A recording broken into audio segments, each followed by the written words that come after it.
Bismillahirrahmanirrahim.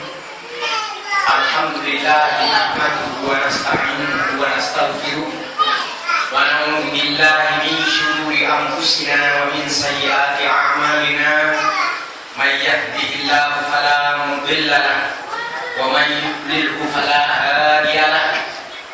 Asyhadu an la ilaha illallah wahdahu la syarika lahu wa asyhadu anna Muhammadan abduhu wa rasuluh.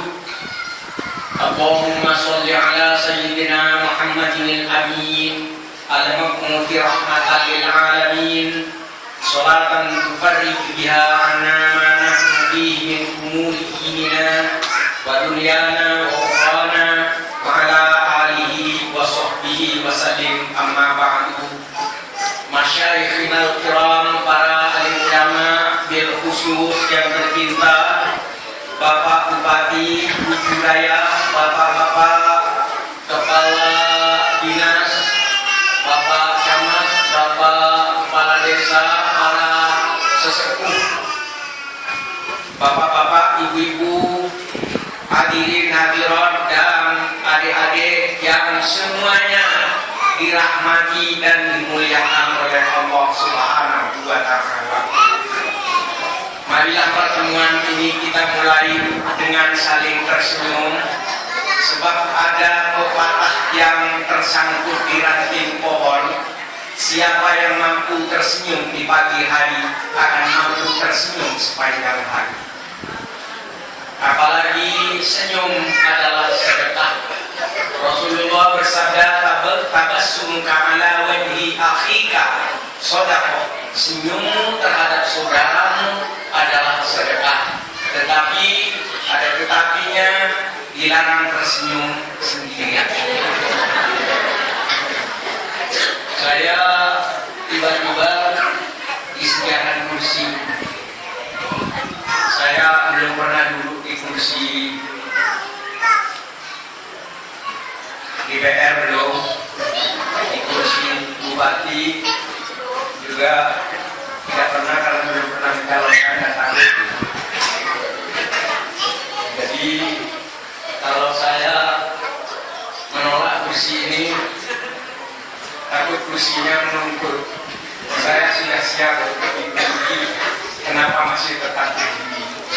Jadi saya takut dituduh orang yang tidak menghormati orang yang menyediakan kursi. Jadi Pak Bupati, Pak Kiai, mohon izin saya untuk duduk karena memang lutut sedang bermasalah.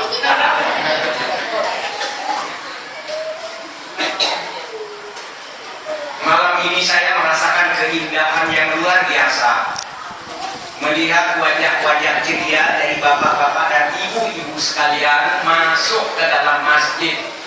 Padahal yang namanya masjid itu adalah Baitur Rahmatillah. Masjid itu adalah tempat untuk menerima rahmatnya Allah. Masjid adalah rumah tempat untuk mendapatkan rahmatnya Allah. Jadi kalau ada orang yang kurang mendapatkan rahmat, masuklah ke dalam masjid, berzikir, mohon kepada Allah, insya Allah akan melimpah rahmatnya Allah. Apalagi yang namanya masjid itu adalah bangunan yang paling mulia. Jadi yang namanya masjid itu lebih mulia dari kantor kabupaten. Ya, sebab kalau masuk ke kantornya Pak Bupati itu tidak ada sholat tahiyatan kantor. Tapi kalau masuk ke masjid itu memang ada sholat tahiyatan masjid, sholat tata krama.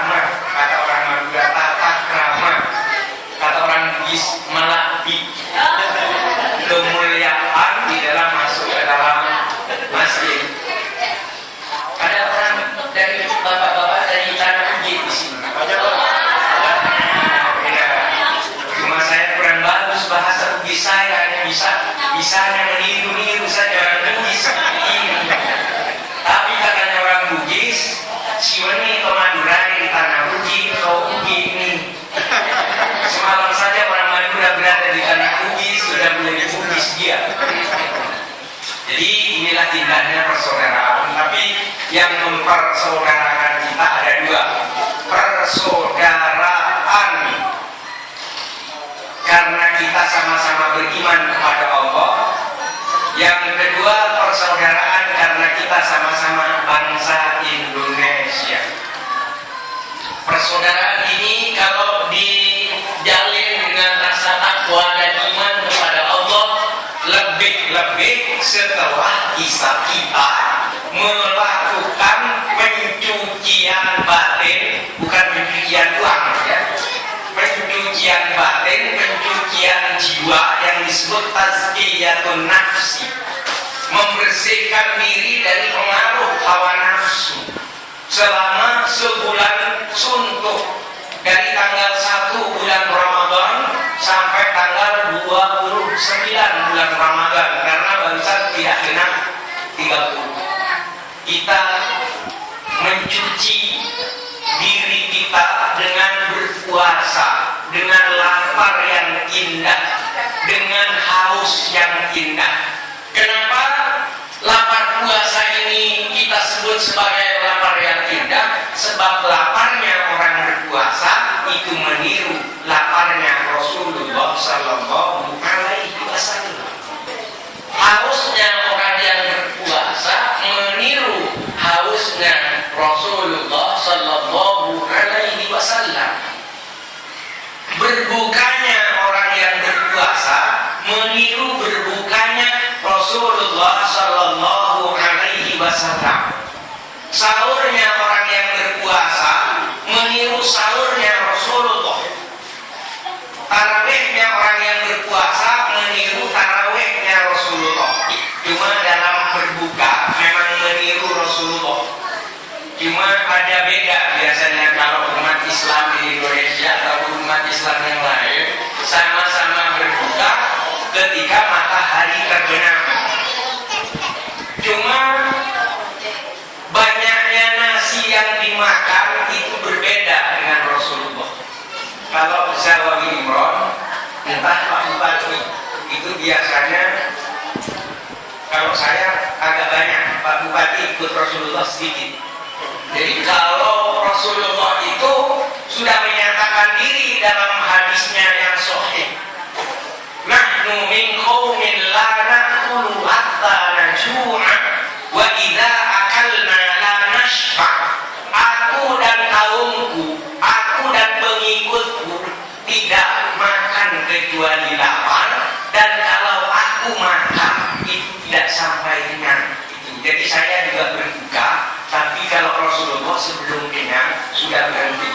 Kalau saya, kalau tidak super kenyang, tidak berhenti. Itu bedanya sama-sama berbuka. Tapi bagaimanapun juga, yang paling indah dalam puasa itu tadi pencucian qalbu, pencucian hati. Jadi perlunya hati yang bersih dengan penuh zikir, baca Al-Quran, baca sholawat, dengan sholat-sholat sunnah yang diniatkan sebagai media taqarrub kepada Allah Subhanahu wa Ta'ala. Hati didekatkan dengan Allah. Kalau hati didekatkan dengan Allah, hati berzikir kepada Allah, sudah ada jaminan dari Allah. Ala bizikrillahi tatma'innul qulub. Ketahuilah bahwa dengan berzikir mengingat Allah akan diberi ketentraman hati, akan diberi kesucian hati. Orang Bugis juga punya kitab namanya Budi Istikharah. Di situ disebutkan ada kata-kata atinina wa patujuko, mengadikkan kalau ingat. Berpikirlah kamu dengan hati yang jernih, maka kebaikan akan selalu menyelimuti hatimu. Jadi kalau kita punya pikiran yang jernih, yang kata orang Bugis itu hati macinong, manyetek-nyetek, hati yang bersih, maka orang ini tidak akan punya hati yang suka benci kepada orang lain. Kalau orang Madura itu biasanya hati macinong, kata orang Bugis, kata orang Madura ate sesoklah, ate sejening, ate biasanya seujung rambut pun tidak ingin menyakiti orang lain. Orang yang punya hati yang bersih tidak punya waktu untuk merasani jeleknya orang lain. Orang yang punya hati yang bersih tidak ingin mengucapkan kata-kata yang kotor sehingga menyakiti orang lain. Alangkah indahnya orang yang punya hati yang bersih, sebab hati yang bersih itu merupakan energi positif, kekuatan utama untuk mengabdi kepada Allah Subhanahu wa Ta'ala. Jadi Bugis juga. Makanya dalam budaya Madura ada yang disebut abental syahadat, asapok iman, apayung rahmat ke Allah. Sapokna iman. Jadi terjemahan bahasa Melayunya berselim abental ombak berbantal syahadat, berselimut iman, berpayung rahmatnya Allah. Kalau sudah bantalnya syahadat, selimutnya iman, payungnya rahmatnya Allah. Kata orang Madura, kata orang Melayu, selamat. Kata orang Madura, salamat. Kalau orang Bugis, salamati. Kalau sudah selamat kata orang Madura, ada tekistoro. Kenapa disebut selamat kata orang Madura? Salana gemen. Dalam Madura itu kan cukup kata orang Makassar Bugis, ya cukup ikan itu. Kata orang Madura cukup. Kenapa disebut cukup? Kalau yang makan 3 orang, kemudian ikannya besar-besar seperti barusan itu, cukup artinya cucu patako, cucu paspalko. Kalau yang makan banyak, ya, ikannya hanya sebesar kelingking 3, cucu patako. Mari kocak nase, makarna tabu semose. Mari kocak topak, ketupat, mamunto tabu sekepa. Mari kocak gengan, malor kegengan. Jadi itu ada mananya semua. Kalau nasi yang geruk umpamanya, geruk masak, terus supaya bisa ditelan, pakai gengan, pakai sayur. Nah itulah indahnya warisan nenek moyang kita, yang kita hanya menjadi ahli warisnya. Tetapi kalau itu baik, marilah kita lanjutkan tradisi seperti itu. Arte sesoklah, hati makinom, kata orang Melayu, hati yang bersih. Nah, dengan hati yang bersih itu, kita mudah untuk menciptakan kerukunan yang bisa didapatkan dalam Idul Fitri ini. Idul Fitri artinya kembali kepada kesucian. Jadi puasa Ramadan selama 30 hari atau 29 hari, kalau puasanya puasa yang benar-benar meniru Rasulullah, penuh rasa iman, penuh rasa takwa, penuh ihtisaban, penuh pertaubatan kepada Allah dengan taubatan nasuha, kemudian diampuni oleh Allah semua dosa-dosanya, maka orang itu pada hari raya Idul Fitri disebut Idul Fitri, kembali kepada kesucian. Jadi ceritanya, kalau ada orang yang berpuasa benar-benar hawa nafsunya dibersihkan, benar-benar mengikut Rasulullah Sallallahu Alaihi Wasallam dan diampuni dosanya oleh Allah pada hari raya Idul Fitri, dia suci sebagaimana baru dilahirkan oleh ibunya. Seandainya mati saat itu, dia langsung masuk surga. Tapi insya Allah bapak-bapak dan saudara-saudara dari PAL 9 itu datang ke masjid ini tujuannya tidak lain mengharapkan ridhonya Allah. Jadi artinya mengharapkan ridhonya Allah, kalau dikasarkan, kalau digamblangkan, bapak-bapak dan ibu datang ke sini untuk saling memaafkan, tapi yang paling pokok adalah memperlihatkan wajah kita memperlihatkan wajah kita kepada Allah, mohon dicatat kepada malaikat. Semoga wajah kita itu dicatat dan termasuk orang yang mendaftarkan diri untuk masuk surga. Kemudian mendaftarkan diri untuk masuk surga, saling memaafkan kepada Allah, mohon ampunan, sesama manusia saling maafan. Makanya ada pantun Melayu begini bunyinya. Saya sudah lupa, saya ingat. Embun sejuk di atas awan, jatuh ke tanah laksana hujan, dosa bertumpuk mohon ampunan, khilaf dan salah mohon maafkan. Betul? Jadi kita mohon maaf. Setelah mohon maaf, kita lanjutkan lagi. Rama-rama si kumbang janti, dibawa kita pulang ke kali. Alangkah senang rasanya hati, baca sholawat kepada Nabi. Allahumma sholli ala Muhammad.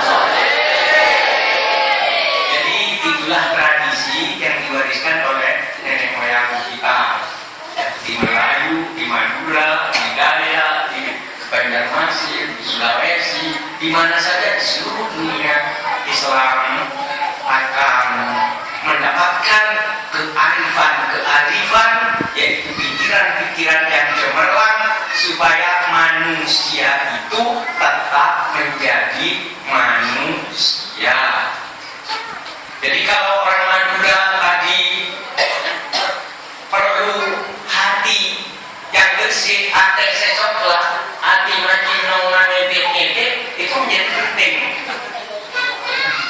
Caranya membersihkan hati yaitu banyak berzikir, banyak baca sholawat, banyak baca Al-Quran. Kalau sudah rajin berzikir, rajin baca Al-Quran, rajin membaca sholawat kepada Rasulullah Sallallahu Alaihi Wasallam, itu sudah hebat. Bimbing bapak-bapak dan ibu-ibu kita sebagai umatnya Nabi Muhammad Sallallahu Alaihi Wasallam, sebagai umat Muhammad. Contohnya bahwa Rasulullah itu mempunyai hati yang sangat bersih. Saya punya cerita yang indah. Apa cerita yang indah itu? Nabi Muhammad Sallallahu Alaihi Wasallam sebelum menjadi Nabi, ketika berumur 25 tahun, Nabi Muhammad Sallallahu Alaihi Wasallam kawin dengan seorang perempuan kaya di kota Mekah, namanya Siti Khadijah. Kaya sekali. Jadi dagangannya Siti Khadijah itu ratusan unta dibawa ke negeri Syam, dari negeri Syam bawa dagangan yang lain dibawa ke Mekah. Dan karena Siti Khadijah itu kawin dengan Nabi Muhammad yang belum Nabi, maka yang mengurusi dagangannya Siti Khadijah tidak lain Nabi Muhammad Shallallahu Alaihi Wasallam yang kawin dengan Siti Khadijah waktu umur 25 tahun Rasulullah. Satu saat karena Siti Khadijah itu kaya, Rasulullah mengurusi kekayaan istrinya. Jadi kalau ada tamu biasanya dijamu di tempat perjamuan tamu yang dihampari oleh permadani yang indah. Saat itu siang hari Rasulullah Sallallahu Alaihi Wasallam ketika itu belum menjadi nabi, sedang menjamu, menerima tamu-tamunya. Diterima tamunya itu. Ketika berbicara tentang dagangan dengan para tamu itu, kemudian pembantunya Nabi Muhammad memberitahu karena waktu itu masih belum Rasulullah, pembantu itu memberitahu Tuan Muhammad ada tamu di luar. Oh ya, Nabi itu kalau ada tamu cepat sekali, ingin menghormati tamunya, cepat keluar. Ternyata tiba di luar, tamunya tidak lain seorang perempuan tua. Yang perempuan itu bernama Siti Halimatus Sa'diyah, perempuan yang pernah menyusui Nabi Muhammad pada waktu masih bayi, pada waktu masih balita. Langsung Nabi berucap, ahlan wa sahlan ya Umi, selamat datang wahai ibunda. Digandengnya ibu itu, dimasukkan ke dalam, diperkenalkan dengan para tamu, ini ibunda saya. Bukanlah ibunda Tuan Muhammad sudah meninggal pada waktu masih umur 6 tahun. Ya, tapi perempuan ini yang menyusui saya. Kemudian kalau tamu-tamu itu didudukkan di atas permadani yang indah, untuk ibunda Halimah tak cukup dengan permadani yang indah. Dalam riwayat Nabi membuka serbannya. Serbannya dibuka, dihampar di atas permadani. Wahai ibunda, duduklah engkau di atas serban. Inilah penghormatan Nabi Muhammad Sallallahu Alaihi Wasallam kepada ibundanya yang pernah menyusui. Jadi anak-anak yang akan menjadi manusia yang soleh dan solehah adalah anak yang hormat kepada ibundanya. Jadi anak yang punya hati yang bersih, anak yang mempunyai hati majinong, hati yang bersih, hati yang sok, hati sesoklah, dia hatinya yang bersih pasti berterima kasih kepada ibundanya. Berapa bulan seorang anak dikandung oleh ibunya? Berapa bulan? 9 bulan. Lahir ke dunia, yang menyusuinya selama 1 tahun atau 2 tahun siapa? Yang mencarikan makan siapa? Bapak. Kemudian kalau kita kencing di pangkuan ibu, ibu marah atau tidak? Kalau kita mengeluarkan kotoran, ibu gigit membuang kotoran kita atau tidak?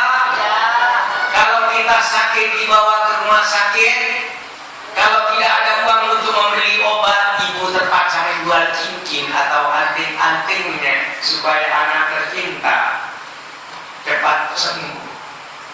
Jadi anak yang cerdas akan berkata, kalau ibu, kalau ada hutang yang tak mampu aku bayar, hutangku padamu wahai ibunda.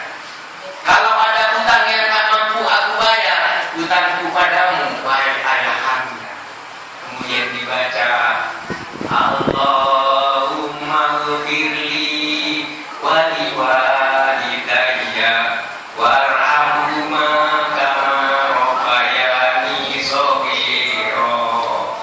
Allahumma ghfirli wali walidayya warhamhuma kama rabbayani shaghira. Allahumma ghfirli wali walidayya warhamhuma kama rabbayani shaghira. Kalau anak itu cerdas secara spiritual dan secara emosional, akan sering ingat kepada ibunya dan membaca Al-Fatihah untuk ibu dan ayahnya. Itulah tata krama yang indah. Karena kalau kita mau membayar hutang kita kepada bapak dan kepada ibu, tidak akan mampu. Besar sampai umur 20 tahun, kadang-kadang kalau selesai kuliah sampai 24 tahun, berapa ton beras yang diberikan oleh ayah kepada kita, berapa lembar pakaian yang kita terima dari ayah dan ibu kita, kita tidak akan mampu membayarnya. Sehingga seorang anak akan berkata, ibu, kalau kasihmu ibarat samudra, sempit lautan teduh, tempatku mandi, mencuci lumut pada diri, tempatku berlayar, menebar bukat dan melempar saut.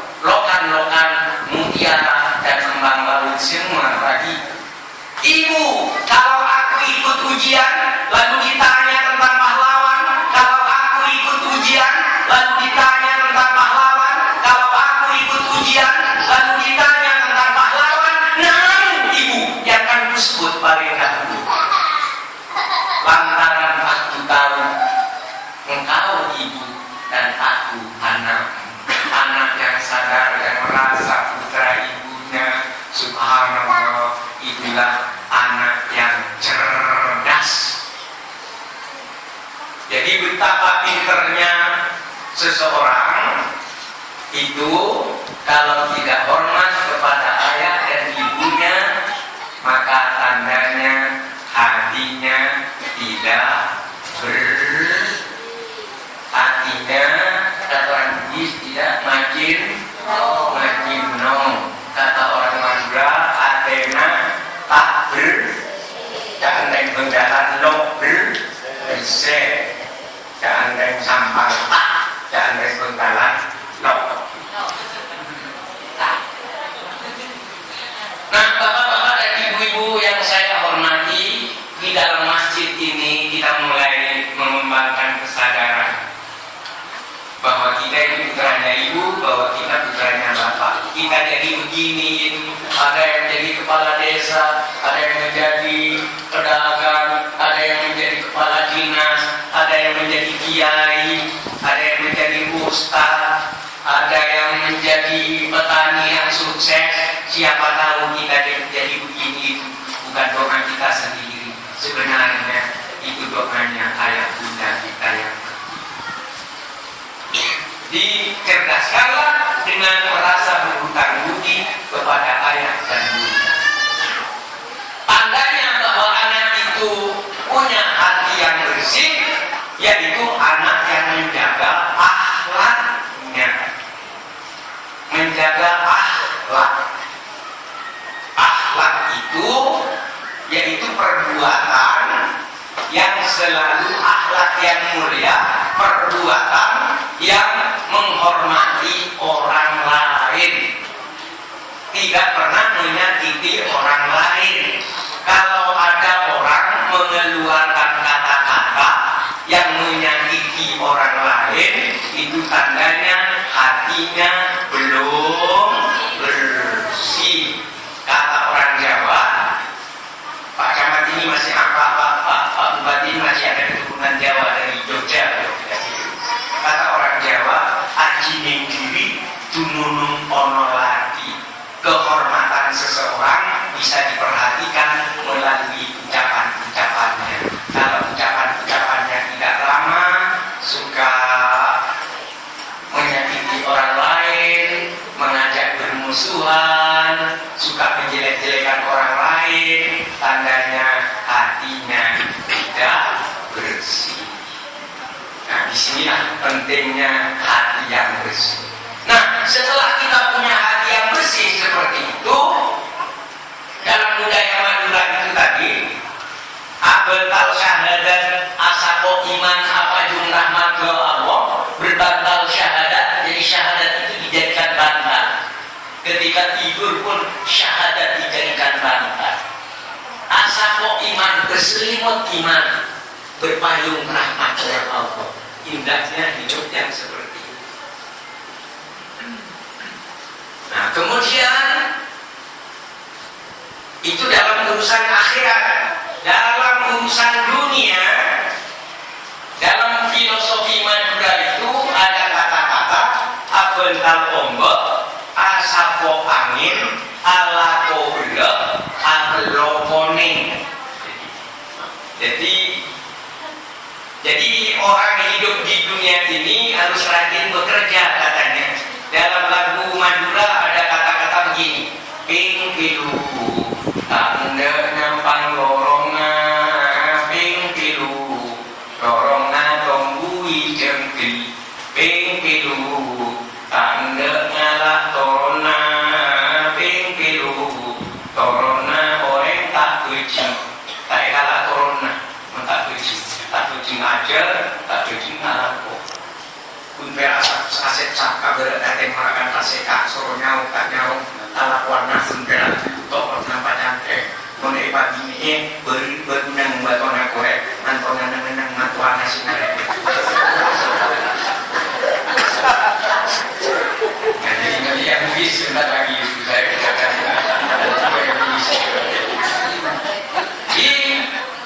Kalau orang Bugis itu harus rajin bekerja, ya, harus rajin bekerja kata orang Bugis. Makanya orang Bugis kalau punya cita-cita keluar dari tanah Bugis ingin sukses, Dia akan ingat ketuaan nenek moyangnya.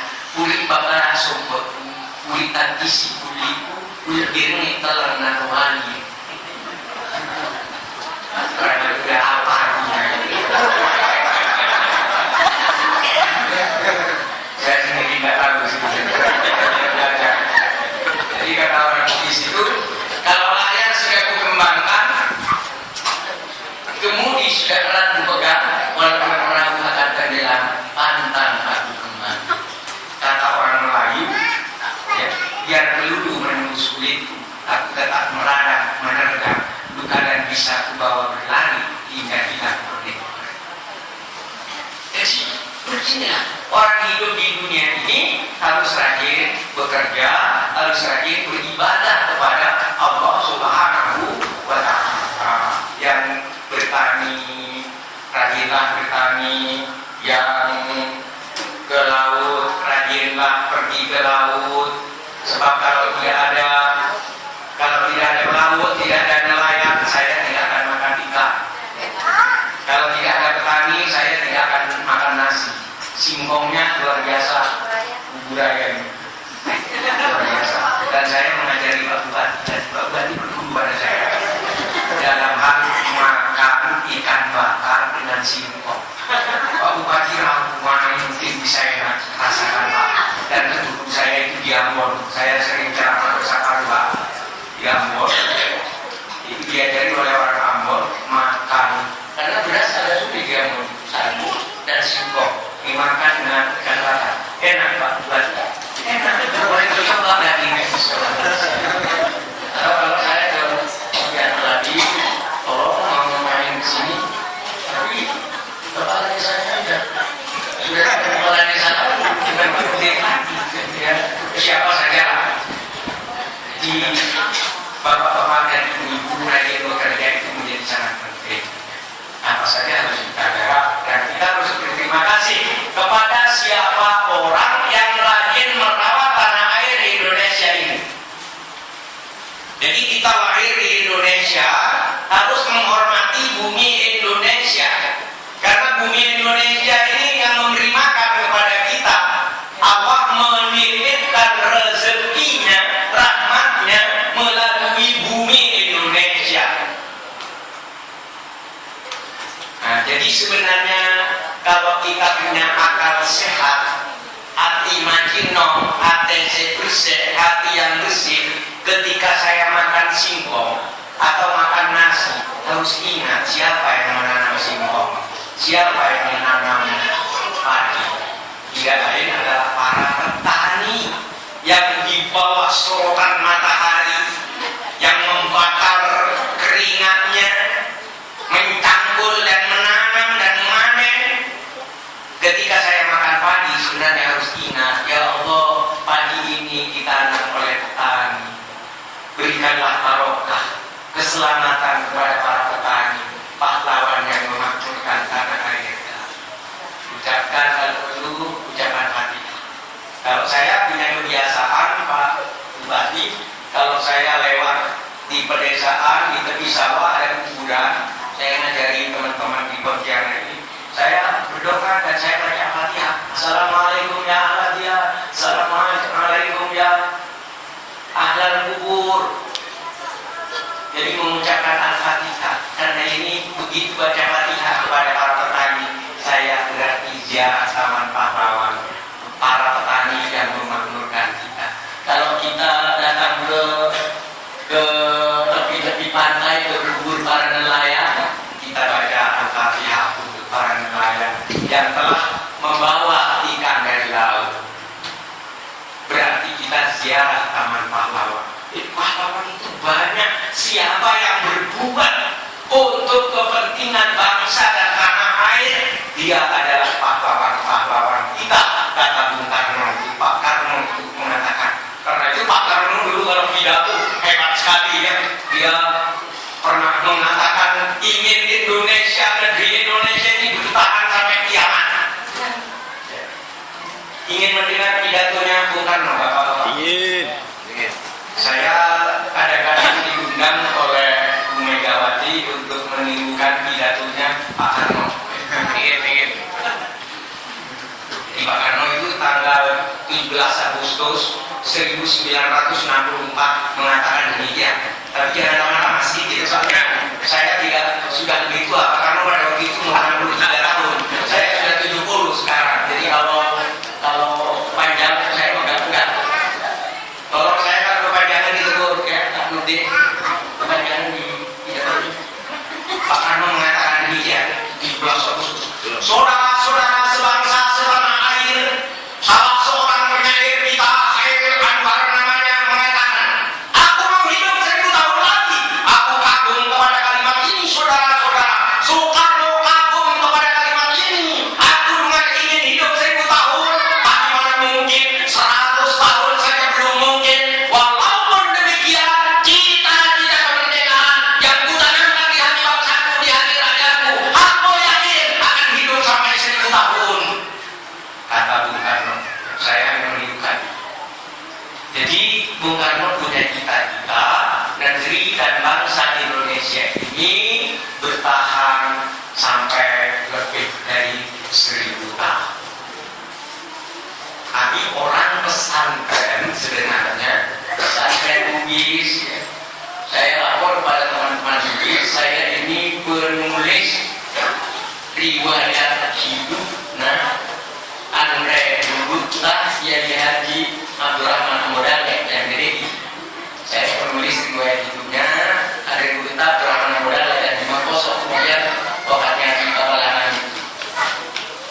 Jadi dalam budaya pesantren baik di Bugis, di Melayu, kemudian di Banjarmasin dan di Madura ada sebuah nazam yang dikarang oleh Imam Az-Zarnuji. Nama kitabnya Ta'limul Muta'alim, tentang hidup lebih dari 1000 tahun. Jadi kalau Bung Karno ingin hidup 1000 tahun, dalam kitab Ta'limul Muta'alim ini bukan hanya 1000 tahun. Bunyinya begini: Al-jahiluna wa mauta qabla mautihim wal alimuna wa immatu fa ahya. Orang-orang yang bodoh tidak berilmu, dia sudah mati sebelum dikuburkan.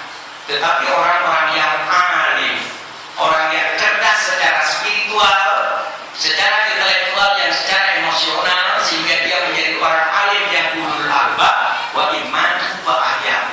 Walaupun dia mati, sebenarnya dia tetap hidup. Jadi orang yang mati tapi alim, walaupun sudah meninggal, tapi dia sebenarnya tetap hidup. Para alim ulama itu ilmunya dilanjutkan oleh para alim ulama, para ustaz-ustaz di zaman sekarang. Jadi inilah pentingnya anak-anak kita disuruh menjadi orang yang cerdas, menjadi orang yang pandai. Kata orang Madura, oleh orang para orang alaja, oleh orang alaja tamat. Tapi berhenti di sini hanya. Sebenarnya ada lanjutannya itu. Oleh orang madekan kasih aja, oleh orang acara pabenengan. Acara pabenengan itu enggak.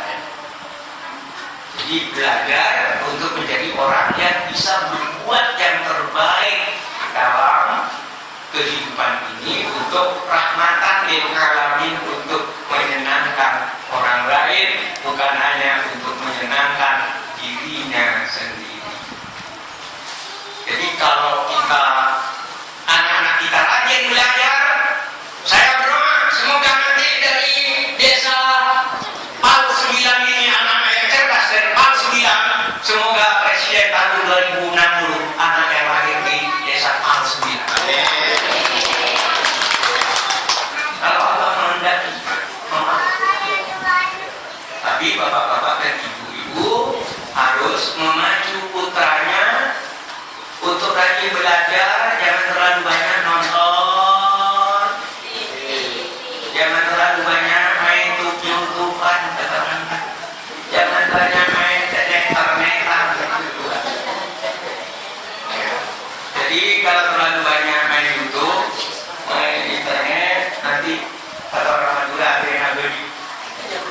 Beli Athena. Ate kalau sudah beli tidak bisa cerdas. Ya ciri mengguna esok pagi dari kombinasi kanan kalau kombinasi aja tak bisa cetak itu bahayanya orang yang hatinya tidak bersih. Sama juga begitu. Jadi harus rajin belajar.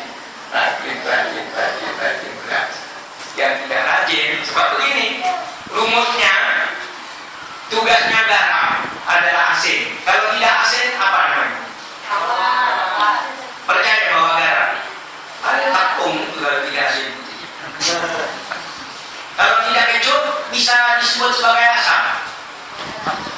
Kalau tidak manis boleh disebut sebagai gula. Kalau tidak bergigit dan tidak belajar boleh disebut sebagai otak.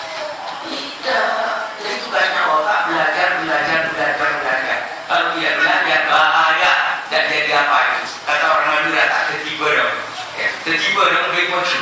Apalagi tertiba orang sansaran. Jadi jangan sampai punya anak itu tak tertiba dong. Jangan sampai punya putra tidak menjadi barang, tidak menjadi apa.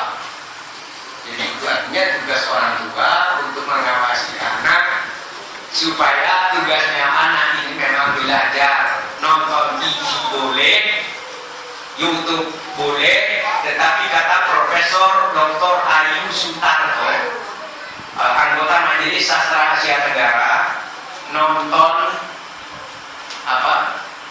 televisi dan YouTube lebih dari 2 jam itu akan mengalami lelah rohani. Anak-anak kalau nonton televisi lebih dari 2 jam akan mengalami letih dan capek rohaninya sehingga besok di sekolah. Jadi mungkin seandainya anak-anak itu berani nonton televisi, semua anak lulus itu semuanya kalau bukan dan itu saja. Tapi misalkan kemudian yang itu karena terlalu jarang anak yang lulus. Ya, karena kenapa di zaman saya dulu kok bisa sekarang orang yang tidak nonton televisi ada seorang anak Madura asal Surabaya, doktornya itu semua umroh, nilainya 4, semua A, tidak ada B-nya, tidak ada C. Dia sampai mengatakan haram untuk saya punya nilai B. Gendungan. Jadi anak-anak kita Pak. Kalau perlu malam hari dijenguk anak kita itu ke kamar, dilihat kok hidungnya mirip hidungku, bibirnya mirip ibunya, alisnya mirip kakeknya. Subhanallah, Allah telah memberi boneka yang hidup untuk saya. Alhamdulillahirabbil alamin. Rabbana hab lana min azwajina wa dzurriyyatina qurrata a'yunin waj'alna lil muttaqina imama. Jadikanlah anak yang soleh ya Allah. Jadikanlah anak yang soleh. Tapi untuk lahir anak-anak yang saleh perlu kita menegakkan keluarga sakinah, keluarga yang tentram. Keluarga yang tentram hanya akan didapatkan dengan hati yang bersih. Kalau hatinya tidak bersih, tidak akan ada keluarga sakinah. Nah, dalam tauhid yang menomorsatukan Allah, suami istri itu bagaimana? Suami istri itu, suami bukan pujaan, istri bukan idaman. Suami istri teman berjamaah di dalam mengagungkan Allah. Kalau suami istri berjamaah saling mengagungkan Allah, suami jadi imam di depan, wala boleh istrinya berapa di belakang. Amin ya Allah menyatu. Ya, luar biasa. Kalau bertengkar tidak sampai ada tetangga yang mendengar, karena khismatul muhibbaini tajidul mahabbah. Pertengkaran kecil dari 2 orang yang saling mencinta akan memperbaharui cinta itu sendiri. Jadi suami istri yang sama-sama mengagungkan Allah itu sangat indah. Kenapa? Karena suami yang bertakwa kepada Allah, istri bertakwa kepada Allah, hatinya sama-sama bersih. Suami istri itu seperti 2 butir embun dari ufuk yang berlainan bersatu dalam sekuntum mawar.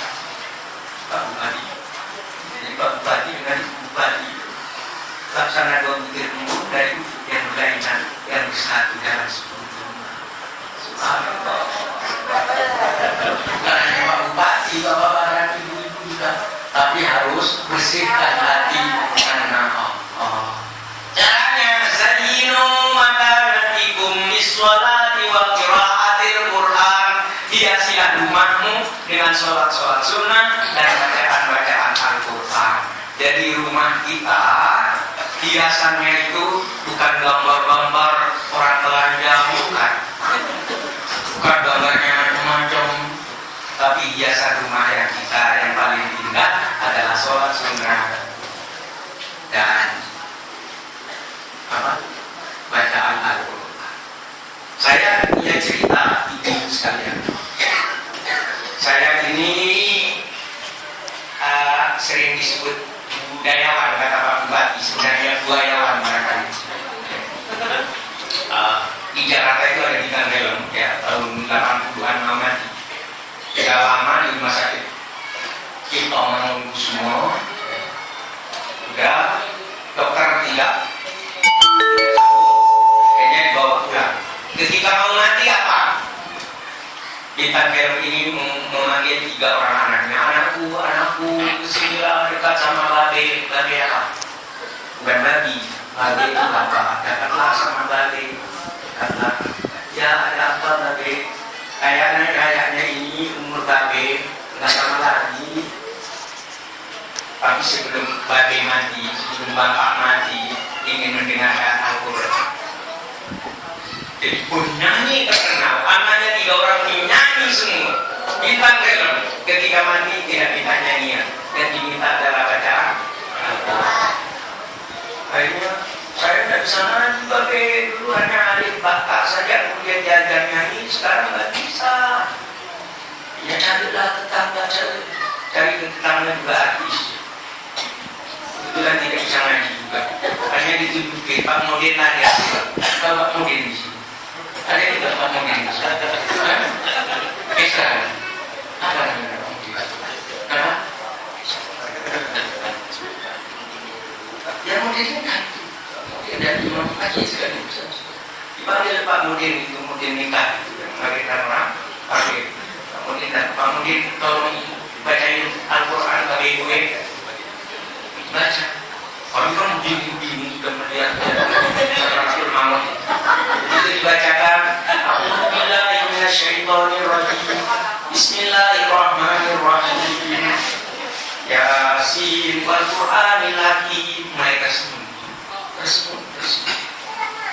sampai al-yawma nakhtimu ala afwahihim wa tukallimuna aydihim wa tashhadu arjuluhum bima kanu yaksibun. Tapi semuanya masih tetap. Jadi berarti di dalam Al-Quran itu ada keselamatan. Jangan sampai rumahnya sampai yang tidak dibacakan Al-Quran. Ya. Saya tidak ada kritik, saya paling tidak suka kritik orang. Ya. Tolong baca Al-Quran. Jadi itulah, karena Al-Quran yang dibaca itu insya Allah akan dibawa. Ada kisahnya. Sehingga itu saya mau berhenti. Kisahnya orang yang suka baca Al-Quran. Jadi di negeri Arab di Timur Tengah itu ada seorang dokter, ya, namanya Dokter Hashimi. Dokter, kebetulan dia sedang tugas di piket di rumah sakit. Dokter Hashimi sedang tugas di rumah sakit. Pukul 2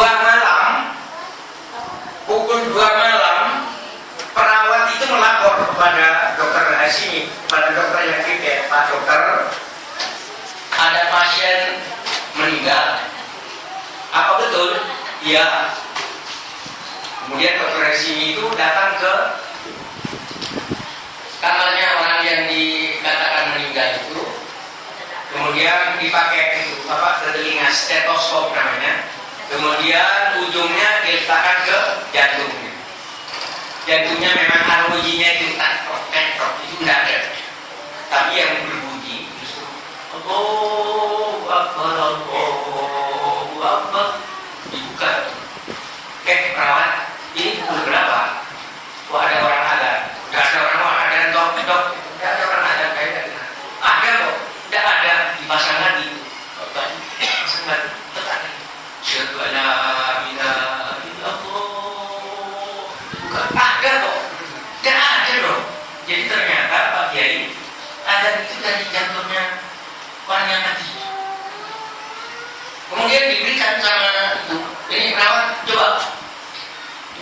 tidak ada orang ada di dalam. Akhirnya dokternya sebetulnya jam 6 dia harus pergi, harus pulang. Dia tunggu sampai dijemput oleh keluarga, ingin tahu siapa orang ini. Akhirnya ya sekitar jam 8 datanglah yang menjemput. Keluarganya jemput, ikut dia mengantar. Pasti ini orang baik-baik karena sampai pagi dokter ini nunggu itu terus. Akhirnya dia ikut ke rumahnya, ikut nyalakan, ikut menguburkan. Kemudian kepada keluarganya tanya, ini ulama ya? Bukan. Atau ini ustaz? Bukan. Perannya apa di masjid? Perannya itu tukang adzan subuh. Tukang adzan subuh. Tapi istiqomah. Adzannya terus di bawah mati. Tapi bukan hanya itu, orang yang rajin baca Al-Quran dengan ikhlas.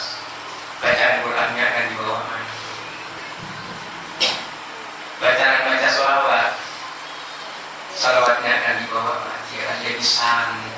Tidak ada bacaan zikir, bacaan Al-Quran tidak ada yang hilang, itu akan di bawah mati.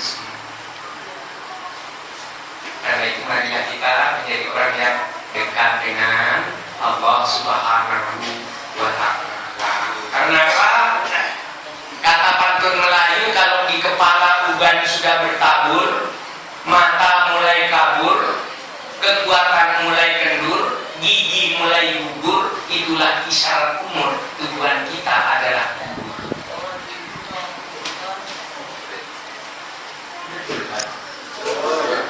Ada yang tidak akan mati di sini. Saya mau ikut kalau ada.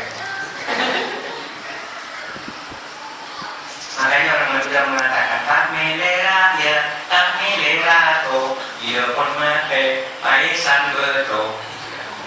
Jadi tidak memilih raja, tidak milih ratu. Kalau sudah mati pasti pakai maisan batu. Semua akan mati. Dan masalahnya kalau kita mati, gimana sudah berpisah dengan istri, dengan anak, ya, mulai disembayangkan. Ya, biasanya pakai jas atau pakai baju, sudah diganti hanya dengan kain putih 7 meter yang biasanya naik mobil, sudah ganti naik itu, diganti dengan kain, dengan seranda, masuk ke rumah masa depan. Panjangnya 2 meter, lebarnya 1 meter, tingginya 1,5 meter. Tidak ada ventilasi, tidak ada jendela, tidak ada kompor, sedikit ditidurkan. Kepalanya di utara menghadap ke arah kiblat, ditutup, kemudian dikalengkan sendirian di dalam kubur. Kemudian setelah orang yang layak pergi, baru ingat, oh saya ini mati. Datanglah malaikat munkar dan nakir sendirian bertemu dengan malaikat. Marah buka. Siapa Tuhan?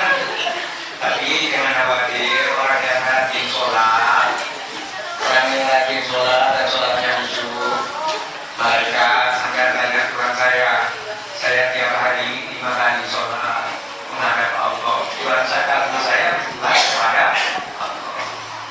Wa man nabiyuka? Siapa nabimu? Saya tiap hari baca sholawat kepada Rasulullah karena Nabi Muhammad Nabi saya. Wa man imamuka? Siapa imam? Saya tiap hari baca Al-Quran. Imam saya adalah Al-Quran. Enak. Jadi itulah ibu-ibu sekalian. Jadi indahnya Idul Fitri seperti ini, supaya kita punya kesadaran kembali bahwa kita perlu kesucian hati untuk dibawa. Nah, apalagi hidup di dunia ini hanya 63 tahun kalau seperti Rasulullah. Sementara di akhirat nanti jutaan tahun tidak akan mati-mati. Jadi kalau dunia ini dibandingkan dengan akhirat, seperti ada kata-kata, celupkan jari-jarimu ke dalam lautan, air yang membasahi jari-jarimu, itulah dunia. Sementara lautan raya adalah akhirat. Maka siapa yang mencintai dunia, dia hanya akan mendapatkan dunia itu saja.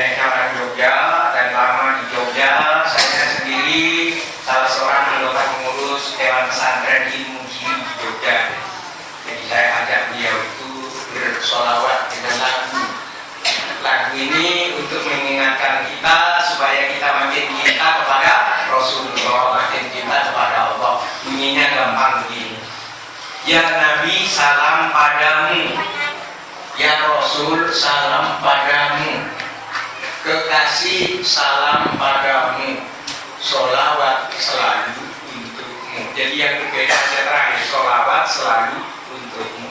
Ya Nabi salam padamu, ya Rasul salam padamu, kekasih salam padamu. Yang tiga sama-sama padamu. Yang terakhir, kekasih selalu untukmu.